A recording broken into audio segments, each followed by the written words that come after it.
If the lines are equally inclined to this line find the value of M. ये बहुत ही simple question है। इसको करने से पहले मैं एक चीज बता देता हूँ। जो इंक्लिनेशन ऑफ एंगल थीटा है टेन थीटा, ये हम कैसे निकालते हैं? ये हम निकालते हैं M two minus M one divided by one plus M one M two, और ये होता है यहाँ पे मॉड में। तो इसका मतलब क्या है? इसका मतलब ये है जब दो लाइंस हैं कोई जिनका स्लोप m1 और m2 है, और उनके बीच में जो थीटा बनता है इंटरसेक्शन पे, वो टेन थीटा इक्वल होता है m2 minus M one one plus M one M two mod के। लेकिन इस क्वेश्चन में तीन लाइंस हैं। कितनी लाइंस हैं? Three lines. तो इस क्वेश्चन में क्या बोला है भाई उसने? हम एक पहले छोटा सा फिगर बना लेते हैं कि भाई एक ये लाइन है, इस लाइन पे एक ये लाइन एंगल बनाती है, एक ये लाइन एंगल बनाती है, इस तरह से। तो जो ये एंगल बना थीटा, मान के चलो ये थीटा वन है। अब लेकिन उसने बोला है ना इक्वली इंक्लाइंड है, तो थीटा वन लिखने की जरूरत नहीं, थीटा ही लिख लेता हूँ क्योंकि दोनों सेम आएगा। एक ये थीटा। अब लाइन हो गई हमारी, ये नीचे वाली कौन सी हो जाएगी? y is equal to M x plus four. अब ये कौन सी फॉर्म है? स्लोप की फॉर्म है, जहां पे m ही इसका क्या हो जाएगा? इस लाइन का स्लोप हो जाएगा। दूसरी लाइन हम ले लेते हैं y is equal to three X plus one. यहाँ पे इसका स्लोप क्या है? इसको मैं m1 बोल देता हूँ। m1 क्या है आपका? थ्री। ये m सीधा m ही हो गया। और इस लाइन के लिए जो इक्वेशन बनेगी, two y is equal to x plus three. और y इज इक्वल टू मैं क्या लिख सकता हूँ इसी को? Because y is equal to M x plus c से मेरा स्लोप आ जाएगा। तो वो आ जाएगा x by two plus three by two. X का कॉफिशियंट है वन बाई टू, तो यहाँ से मेरा स्लोप m2 आ गया वन बाई टू। ओके जी। तो बस मुझे ये टेन थीटा का फॉर्मूला लगा देना है इस लाइन के लिए, और फिर इस लाइन और इस लाइन के लिए। टेन थीटा तो इक्वल ही होने वाला है, तो मैं डायरेक्ट ये फॉर्मूला लगा के इक्वल कर देता हूँ। बिकॉज टेन थीटा तो इक्वल ही होने वाला है दोनों केसेस में। क्लियर हो गई बात? तो चलो कर देते हैं इसको सॉल्व आगे। चलो मैं एक बार आपको लिख के ही दिखा देता हूँ, कोई दिक्कत नहीं है। पहले मैं इन दोनों लाइन के लिए करके दिखा देता हूँ। इन दोनों लाइन के लिए अगर ये थीटा एंगल बनता है, यहाँ पे क्या बनता है? Angle theta. तो टेन थीटा किसके इक्वल हो जाएगा?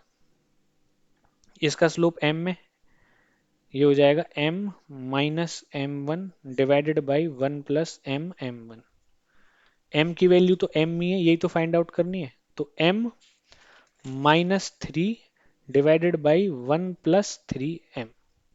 ये टेन थीटा हो गया इस लाइन के लिए और इस लाइन के लिए, और ये थीटा है। अब इस लाइन के लिए, और बिकॉज ब्लू लाइन कॉमन है दोनों में, तो इसके लिए मान के चलो ये थीटा वन है, ये थीटा टू है। तो ये टेन थीटा टू क्या हो जाएगा? ये हो जाएगा आपका, अब मैं डायरेक्ट फॉर्मूला लगाता हूँ, m minus one by two divided by one plus M by two. और ये थीटा वन और थीटा टू क्या है? इक्वल। तो लेफ्ट हैंड साइड इक्वल होगा तो right hand side automatic equal हो जाएगा। तो अब मैं इसको और इसको इक्वेट कर देता हूँ। कर देते हैं इसको इक्वेट। तो m minus three divided by one plus three M will be equal to, इनका एलसीएम लूंगा तो क्या आ जाएगा? Two M minus one by two. नीचे एलसीएम लूंगा तो कितना आ जाएगा? Two plus M by two. Two से टू कैंसिल। आगे क्या लिख सकता हूँ? आगे मैं इसको यहाँ पे लिख लेता हूँ। ये हो जाएगा m minus three divided by one plus three M which will be equal to two M minus one divided by two plus M. अब कुछ नहीं करना मुझे, इनका क्रॉस मल्टीप्लीकेशन करना है। एक और इम्पॉर्टेंट चीज, ये दोनों मॉड में चल रहे हैं। किस में चल रहे हैं? मॉड में। तो मॉड को ओपन करने के लिए ना एक सिंपल सा तरीका है कि दोनों को ओपन करके एक के सामने माइनस लगा दो। तो मैं m माइनस थ्री को एज इट इज लिख लेता हूँ, वन प्लस थ्री एम को भी एज इट इज लिख लेता हूँ, और राइट हैंड साइड में माइनस लगा देता हूँ ऊपर न्यूमरेटर में। तो मॉड आपका ओपन हो गया। क्योंकि यहाँ से ना दो केसेस बनते हैं, एक प्लस वाला केस बनेगा, एक माइनस वाला केस बनेगा। तो मैं माइनस वाला केस ले लेता हूँ पहले। मतलब एक केस तो ये बनेगा कि ये नेगेटिव लगाना पड़ेगा इसमें, एक केस ये बनेगा इसको पॉजिटिव ही रख लेंगे। तो मैं माइनस वाला केस डिस्कस कर लेता हूँ। तो m minus three one plus three M. तो माइनस अंदर जाएगा तो 1 - 2m हो जाएगा और नीचे 2 + m। ओके, और मुझे m की वैल्यू फाइंड आउट करनी है, तो मैं अब क्या कर लेता हूँ, क्रॉस मल्टीप्लाई कर लेता हूँ। m - 3m, हाँ मैं क्रॉस मल्टीप्लाई कर लेता हूँ अब। तो ये हो जाएगा 2m - 6 plus m² - 3m will be equal to 1 + 3m -2m - 6m²। तो कुछ कैंसिल हो रहा है या नहीं हो रहा? ये -6m² को लेफ्ट हैंड साइड में ले आता हूँ तो ये हो जाएगा 7m²। तो इनको मैं फिलहाल ऐसे कट कर लेता हूँ क्योंकि मैंने लिख लिया है जिससे कंफ्यूजन ना हो। अब 3m में से 2m जाएगा तो 1m बचेगा, 1m प्लस का होगा लेफ्ट हैंड साइड में आके माइनस, तो ये -4m बना लेगा। तो इनको भी हटा देता हूँ। अब ये 1 है, 1 लेफ्ट हैंड साइड में आएगा तो -7 हो जाएगा, और ये 2m अभी बचा ही हुआ है। ठीक है जी, 2m बचा हुआ है ना अभी। हाँ जी बिल्कुल, तो राइट हैंड साइड में 0। अब 7m², 4 में से 2 गया तो -2m, और ये आएगा यहाँ पे -7 इज इक्वल टू 0। अब क्या करना है मुझे, अब मैं क्वाड्रेटिक फार्मूला लगा देता हूँ इसके रूट्स फाइंड आउट करने के लिए, बिकॉज m की वैल्यू वहीं से आएगी। जब आप इसको प्लस में लेके सॉल्व करोगे ना, तो आपका m ही कैंसिल हो जाएगा। अगर आप इसको प्लस वाला केस लोगे इसमें, जिसको हम कंसीडर नहीं करेंगे, अगर ये प्लस वाला केस लोगे, तो आपका पता है क्या आएगा, -7 इज इक्वल टू 1 आ जाएगा और m कैंसिल हो जाएगा। तो वो तो पॉसिबल ही नहीं है, वो केस नहीं लेंगे, इसलिए मैं माइनस वाला केस डिस्कस कर रहा हूँ यहाँ पे। तो देखो यहाँ पे a की वैल्यू 7 है, b की वैल्यू -2 है, और c की वैल्यू -7 है। तो अब कौन सा फॉर्मूला लगा देंगे यहाँ पे, -b plus minus root b² -4ac divided by 2a। ये फॉर्मूला लग जाएगा। ये फॉर्मूला लगाने के बाद मैं क्या कर सकता हूँ, 1 मिनट यहाँ पे थोड़ा स्पेस बनाते हैं पहले। अब थोड़ा स्पेस बन गया, अब मैं इसको सॉल्व कर लेता हूँ आगे। ये हो गया काम।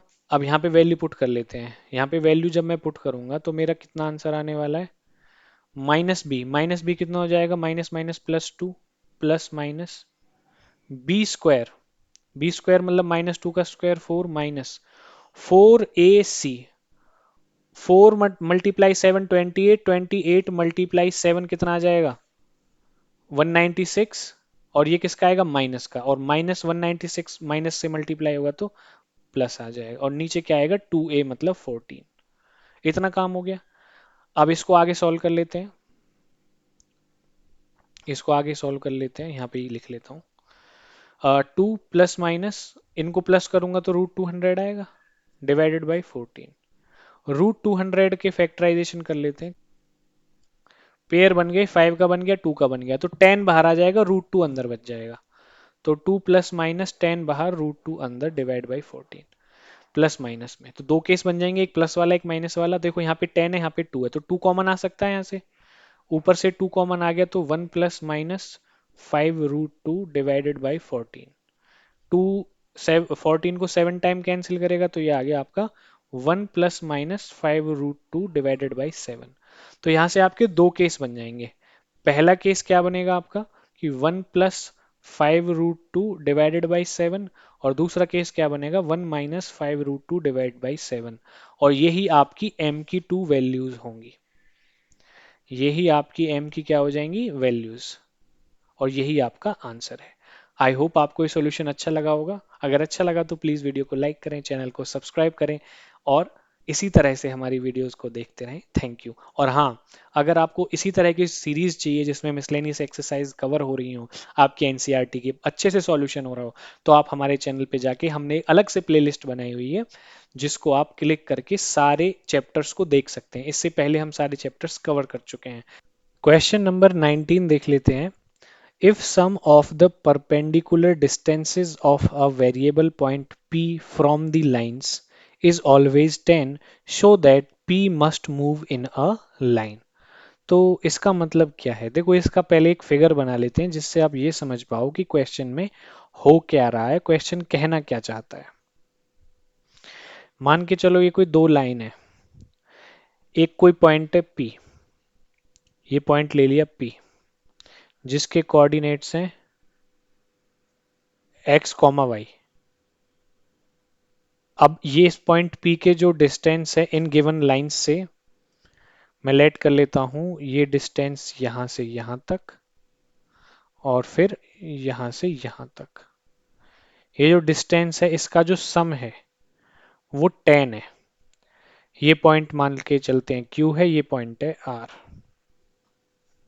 ये लाइन L1 है, लाइन L1 जिसका जो इक्वेशन है x plus Y minus five is equal to 0 given है। लाइन L2 है जिसका इक्वेशन है 3x minus 2y plus 7 is equals to 0। ये दो लाइंस हैं। इन दोनों लाइन से इस पॉइंट P का जो डिस्टेंस है मतलब PQ, distance PQ plus distance PR, distance PR, ये क्या है 10 है। और हमें ये दिखाना है कि भाई P जो है must move in A line. Must move in line का मतलब क्या है, P lies on a straight line QR। इसका मीनिंग ये है। तो बेसिकली हमें ये प्रूव करना है कि QR एक स्ट्रेट लाइन है। क्या प्रूव करना है, QR forms a straight line, forms a straight line. इसको प्रूव करने के लिए क्या प्रूव करना पड़ेगा, एक equation of line find out करनी पड़ेगी। Equation of line which passes through point P comma x comma Y, P x comma Y मतलब x और y की फॉर्म में हमें एक इक्वेशन की लाइन निकालनी है। वो लाइन की कैसे निकलेगी, देखो इसमें हम डिस्टेंस फॉर्मूला यूज करेंगे। क्या डिस्टेंस फॉर्मूला यूज करेंगे, जब भी हमें किसी पॉइंट से एक लाइन का डिस्टेंस फाइंड आउट करना होता है और इस लाइन की इक्वेशन है ax plus B Y plus C is equal to 0। इस पॉइंट के कोऑर्डिनेट्स हैं x1 y1 और ये डिस्टेंस PQ हमें निकालना है। तो ये डिस्टेंस PQ हम कैसे निकालते हैं, डिस्टेंस PQ x1 और y1 की वैल्यू तो x और y में पुट कर देते हैं मॉड लगा के। तो ये कितना आ जाएगा, ax1 by1 और c एज इट इज रखते हैं और नीचे लाइन जो होती है, लाइन की जो इक्वेशन होती है उसमें x और y के कॉफिशिएंट्स का स्क्वायर करके प्लस में रूट में लिख देते हैं। इससे निकलता है डिस्टेंस। तो ऐसे ही मैं डिस्टेंस फाइंड आउट कर लेता हूं PQ का डिस्टेंस। इसकी इक्वेशन ये है, इस लाइन की इक्वेशन ये है। तो इसी फॉर्मूला का यूज करके मैं डिस्टेंस PQ लिख लेता हूं। डिस्टेंस PQ कितना आ जाएगा मेरा, मॉड में x plus Y minus five. X और y का कॉफिशिएंट 1 1 है तो रूट में 1 स्क्वायर राइट हैंड साइड में मॉड। यहाँ पे भी क्या है, 3x माइनस 2y प्लस 7। क्योंकि x और y को मुझे x और y से ही रिप्लेस करना पड़ रहा है क्योंकि यहाँ पे जो कोऑर्डिनेट्स हैं p के वो x कॉमा y है। अगर कोई नंबर होता 1 2 3 इस तरीके से तो x और y को फिर मैं वो न्यूमेरिकल वैल्यू से रिप्लेस करता। अब यहाँ पे x का कॉफिशिएंट क्या है 3, तो 3 का स्क्वायर और y का क्या है -2 का स्क्वायर करेंगे तो 4 आएगा। अब ये तो मैंने इक्वल कर दिया। अब इक्वल नहीं करना है, ये क्या करना है, प्लस में 10 के इक्वल गिवन है क्वेश्चन में, तो इनका प्लस करके 10 के इक्वल कर देता हूं बस।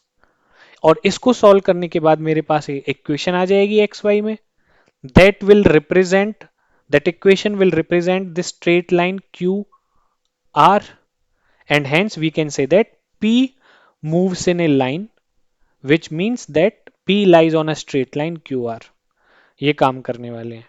अब देखो जो मॉड है, मॉड को हम ओपन कैसे कर सकते हैं, पहले तो देखो दो इसमें ना दो केस बन जाएंगे, या तो ये पूरा प्लस का होगा या पूरा माइनस का होगा। ऐसे ही या तो ये पूरा प्लस का होगा या ये पूरा किसका होगा, माइनस का होगा। तो हम हमें बेसिकली एक इक्वेशन शो करनी है, आप या तो दोनों प्लस के लेके शो कर दो या दोनों माइनस, या एक प्लस एक माइनस, किसी भी तरीके से आप इसको सॉल्व करोगे एक्स और वाई में एक इक्वेशन आएगी that will be of the form of equation of a straight line. तो मैं दोनों को प्लस में लेके फिलहाल कर देता हूँ। ठीक है जी। अब यहाँ पे मॉड हटा देता हूँ मैं, क्योंकि ये प्लस में लेट कर लिया मैंने पूरा। नीचे कितना आ जाएगा, रूट 2। ऊपर वाला भी मॉड ब्रेक कर दिया, और अब नीचे कितना आ जाएगा, रूट 13 इक्वल टू 0। नीचे एलसीएम ले लेता हूँ, एलसीएम में इधर की तरफ जाके ले लेता हूँ। एलसीएम लूंगा तो एलसीएम आ जाएगा रूट 13 रूट 2, और रूट 2 तो है ही यहाँ पे, तो root 13 X plus root 13 Y minus 5 root 13। ठीक है।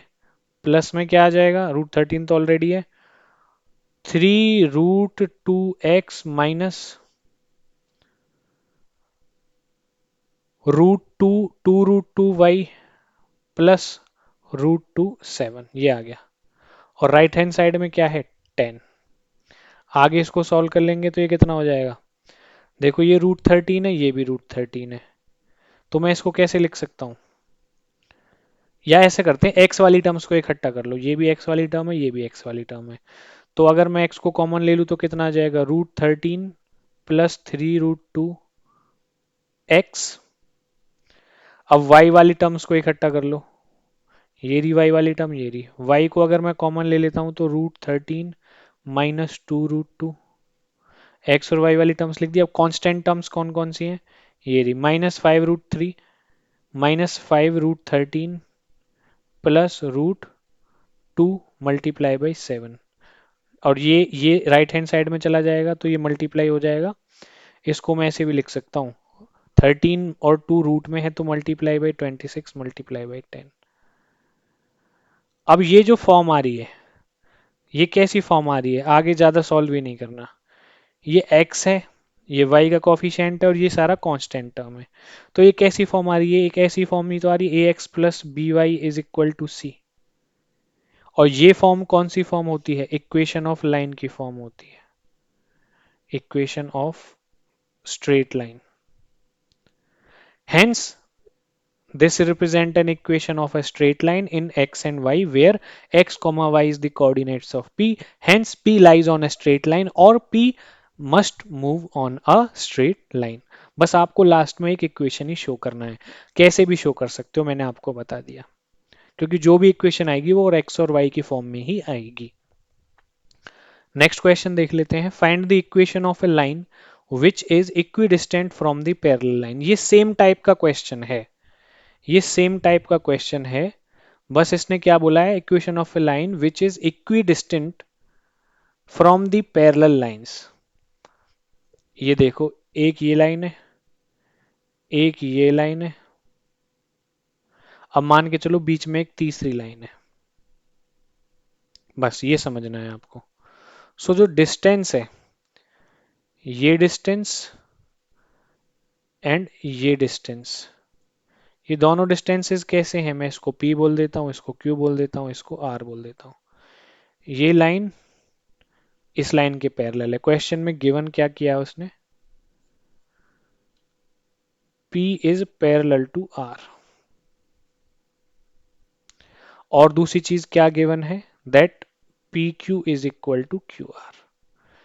क्योंकि जो बीच वाली लाइन है ना, इसको मैं नेम कर देता हूँ L1, इसको L2 और इसको L3। जो L3 लाइन है, it is equidistant from L1 and L2। तो मैंने अज्यूम कर लिया L3 लाइन बीच में कुछ इस तरह से होगी, जिसपे एक पॉइंट होगा P। क्या होगा पॉइंट P, इस पे एक पॉइंट P हो जाएगा आपका। तो मैं इसको ऐसे कर लेता हूँ, जो ये पॉइंट P है ना, ये एक कोई पॉइंट बना लेता हूँ, यहाँ पे बना लेता हूँ। ये पॉइंट लाइन L1 और L2 से क्या होगा, इक्विडिस्टेंट होगा। और इसके कोऑर्डिनेट्स ले लेता हूँ x, y। और PQR तो मैंने नीचे लिख लिए, इसको मैं बोल देता हूँ T है कोई पॉइंट। और ये A, ये T और ये P। तो क्वेश्चन में हमारा गिवन क्या हो गया, इसको ऐसे भी लिख सकते हो आप, AT is equal to TB। AT is equal to TB लिख लो ये क्वेश्चन में, क्योंकि L3 is a line which is equidistant from two parallel lines L1 and L2। तो जैसे डिस्टेंस फॉर्मूला लगाया है हमने वैसे ही इसमें कर देना है। लाइन L1 की इक्वेशन क्या दे रखी है? लाइन L1 की इक्वेशन क्या दे रखी है? 9x plus 6y minus 7 is equals to 0। और L2 की क्या दे रखी है? 3x plus 2y plus 6 is equal to 0। तो यहाँ पे भी आपको क्या करना है? वो ही सेम चीज करनी है, बस डिफरेंस क्या है? वहां पे तो दोनों का प्लस 10 के इक्वल था, इन दोनों का प्लस 10 के इक्वल था, यहाँ पे ये और ये ही इक्वल हो जाएगा इस तरह से जो आएगा आपका। तो distance 80 is equal to distance TB। तो डिस्टेंस 80 कितना आ जाएगा आपका? वही डिस्टेंस फॉर्मूला लगाओ, दोनों तरफ मॉड आ जाएगा और ये आ जाएगा 9x plus 6y minus 7 divided by root 81। 9 का स्क्वायर 81, y का कोफिशिएंट 6 का square 36 will be equal to 3x plus 2y plus 6 divided by x का कोफिशिएंट 3 का स्क्वायर 9, y का कोफिशिएंट 2 का स्क्वायर 4।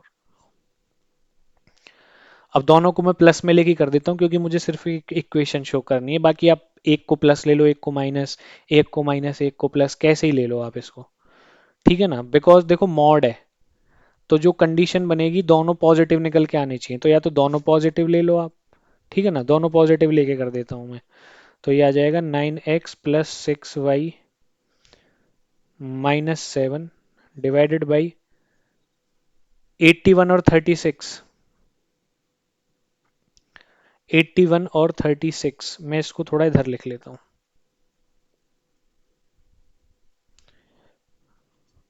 इसको सॉल्व किया तो कितना आया? 9x plus 6y minus 7 divided by, plus किया तो 7, 117 आ गया रूट में। राइट हैंड साइड में क्या आएगा? 3x plus 2y plus 6 root 13। दोनों को क्रॉस मल्टीप्लाई कर दो, क्रॉस मल्टीप्लाई कर दीजिए दोनों तरफ। तो ये आ जाएगा 9 root 13x plus 6 root 13y minus 7 root 13। Right hand side में 3 root 117x plus 2 root 117y plus 6 root 117, इस तरह से आएगा। अब इसमें x वाली टर्म्स को आप एक तरफ ले लीजिए, इधर ले लीजिए x वाली टर्म्स को। तो 9 रूट 13 प्लस 3 रूट 117, ये कॉमन ले लिया, x कॉफिशिएंट बन गया ये। अब y कॉमन लेंगे तो 6 रूट 13 और y कहाँ पे है? एक y यहाँ पे, तो ये माइनस में आ जाएगा 2 रूट 117 और ये भी माइनस में आएगा यहाँ पे, और ये y कॉफिशिएंट बन जाएगा। जो कांस्टेंट टर्म्स हैं उनको एक साथ लिख लेते हैं। ओके, अब ये आपकी कैसी फॉर्म बन गई अगर आप ध्यान से देखोगे? ये देखो, ये सारी क्या है? कांस्टेंट। ये क्या है? Coefficient of y। ये क्या है? Coefficient of x। तो ये कैसी फॉर्म बन गई? ax plus B Y plus C is equal to 0। और ये फॉर्म जो होती है किसकी फॉर्म होती है? Equation of straight line. Equation of straight line, it means this is the equation of a line which is equidistant from these two lines having linear equations, and the points on it we have are x comma y. So that's it for this video. I hope you have liked this video. Please subscribe to my channel और videos को like करें जिससे कि हमें motivation मिले और हम अपनी पूरी NCERT कवर कर पाएं। Thank you.